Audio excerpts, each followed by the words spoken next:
के जैसा भी गुरु मिलना बड़ा कठिन। ऐसा गुरु है कि उसके लिए बहुत ही बुद्धि की तीक्ष्णता और प्रखरता चाहिए। आज तक आपको किसी ने बात नहीं बताई होगी तो मैं आज बताऊंगी, आप सुन ली। उन्होंने कहा कि अच्छा तुम कर्म करो, लेकिन जो कर्म का जो फल है परमात्मा पे ये हो ही नहीं सकता, बिल्कुल एब्सर्ड कंडीशन। जब आप किसी चीज को कर रहे हैं और जान रहे हैं कर रहे हैं, आप उसको किसी और पे कैसे छोड़ सकते? घोड़ा पीछे करके हाँकने को कह रहे हैं। दूसरा उन्होंने कहा कि तुम भक्ति करो। देखिए इसमें भी देखिए बड़ा सुंदर है, तुम अनन्य भक्ति करो। जब दूसरा कोई नहीं रहे तब भक्ति कैसे होने वाली है? मतलब ये कि जब मिलन हो गया तब भक्ति किसकी करनी? उन्होंने कहा पुष्पम फलम तोयम, जो कुछ भी तुम मुझे दो मैं ले लूंगा। लेकिन देने के वक्त उन्होंने यही कहा है कि तुम अनन्य भक्ति करो। एब्सर्ड बात है, क्योंकि एब्सर्डिटी पे ही आदमी का सर चकराएगा और तभी वो ठिकाने से आएगा। वो सोचते नहीं थे कि ऐसे आदमी क्या खलाने वाली। पर मैं तो माँ हूँ, और माँ चाहे तो बात कहनी भी पड़े तो भी कह डालेगी कि बेटे ऐसा नहीं है, ऐसा नहीं मानो। जब तक हो सकेगा तब तक कहेगी, गला फाड़ फाड़ कर अपने बच्चे से कहेगी। माँ का हृदय और होता है, इसे डिप्लोमेसी नहीं झेली जाती। बहुत देर, बहुत हो गया, बहुत खुद, बहुत परेशानी, लोग कष्ट इस चीज में भरमा गए। अब जरूरत है इस चीज को करने की, और हो रही।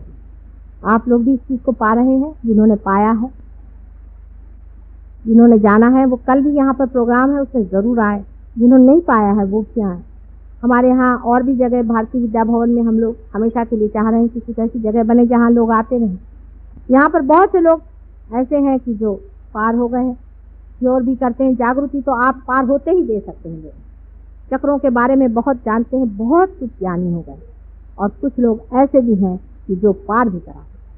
हिंदुस्तान की ये गरिमा है, ये देश हमारी योग भूमि, सारे संसार के देशों से भी ऊंचा अपना देश।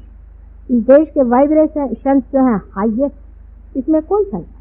और सारे ही संसार की रीढ़ की हड्डी ही अपना देश है, और इसी में कुंडलिनी का स्थान है, जो सारे ही संसार को एक दिन ठीक कर सकती है। पर अभी तो सारे ही चक्र हमारे पकड़े। कुंडलिनी की गति ही मुश्किल हो रही है। आप अगर अपने अपने चक्र छुड़ा लें तो हो सकता है किसी देश में से ही वो संदेश बाहर जा सके, जिससे कि सारा संसार बदल करके एक दूसरे रास्ते पर आकर खड़ा होगा। यहाँ सत्ययुग का ही आवाहन, और सत्ययुग भी आने वाला। ये सत्ययुग के आने की बात है, लेकिन अब यह आपकी स्वतंत्रता और आपकी सत्ता पे छोड़ा गया है कि आप चाहें तो इसे ले या संहार किया जाए। ऐसे ही कैंसर जैसे रोग और युद्ध जैसी बातें, ये सब हमारे संसार को खत्म करेगी। अगर आप लोग चाहें तो इसे ले सकते हैं और संसार को उजियारा में डाल सकते हैं, और नहीं तो अंधकार आकर के परमात्मा चाहे हजारों सृष्टियां बना सकता है। एक एक्सपेरिमेंट फेल हो गया, ऐसा ही हो सकेगा। अब यह आखिरी ही कूदना है, इसे देखना है कितने लोग अपने को लगाते हैं। बहुत बहुत आप सबका धन्यवाद। 3 दिन का सेमिनार बहुत प्रेम पूर्वक हुआ और बहुत लोगों ने इस प्रेम को स्वीकार किया, इसलिए एक माँ के नाते मैं आप सबका बहुत बहुत धन्यवाद मानती हूँ। वैसे ही हमारे बहुत से बच्चों ने बड़ी रात दिन मेहनत करके और औरों को तारण करने के लिए इतनी मेहनत की है, और इसी तरह से करते रहे। ऐसे ही उनको आशीर्वाद देकर, आप सबको मेरे प्रेम का आशीर्वाद देकर यहाँ पे दिया।